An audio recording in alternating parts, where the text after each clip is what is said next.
c'est pas nouveau. Fonction. Là, le mot-clé fonctionne. Et le nom de la fonction, maintenant, je vais appeler sécurité tout simplement. La fonction sécurité. Donc, c'est mon gardien. Donc, ici, qu'est-ce qu'on va lui donner? On va lui donner nos données tout simplement. Puisque, par exemple, nos données, c'est quoi? C'est le poste nom, c'est le poste prénom, c'est tout ça. C'est eux nos données qui seront envoyées par le formulaire. Donc, nos données vont passer par cette fonction de sécurité avant d'intégrer notre page. Donc, c'est un peu ça. OK. Maintenant, qu'est-ce qu'on fait? On va écraser la donnée qui vient avec, par exemple, des balises HTML avec des anti-slash. On va écraser cette donnée par des données sécurisées d'abord. Donc, maintenant, cette donnée, on va remettre donnée comme ça, qui sera tout simplement écrasée. Qui sera tout simplement écrasée par quoi? Par, premièrement, d'abord, on va enlever les espaces. Par ces données sans les espaces. Ensuite, par ces données sans les strips et sans les slash. OK. Trim. OK. Données. Trim $, données. Donc ici, ce morceau de code veut dire quoi? Que les données qui étaient ici ont été écrasées par ces mêmes données, mais sans les espaces. Ensuite, on va les écraser encore par les mêmes données. Données. Maintenant, sans les slash. Donc, strip, slash, comme ça. Maintenant, sans les slash de données encore. Là, c'est pour enlever les slash. Et on va encore écraser cette donnée jusqu'à ce que ça soit... C'est comme si on va écraser jusqu'à ce que ça soit comme on veut. Donc, sans les slash et ensuite sans les balises HTML maintenant. Donc, strip, tag, tout simplement.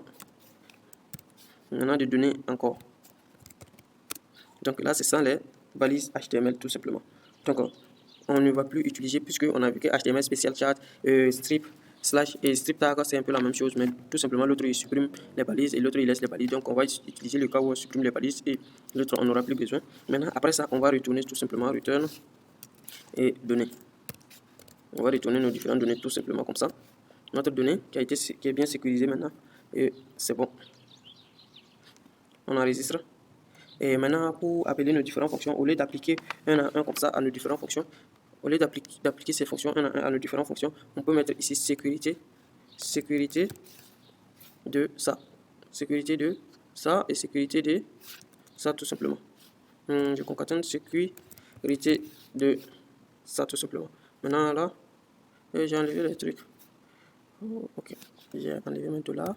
Il y avait de la poste ici, comme ça. Et je ferme ma fonction ici. Ok, là, sécurité de ça. Maintenant, peu importe les trois différentes modifications que l'utilisateur peut faire à l'intérieur de notre fonction, ça sera tout simplement évité parce que ces trois, par exemple, si je mets la balise, le cas de la balise strong comme ça, et là, je mets l'anti-slash,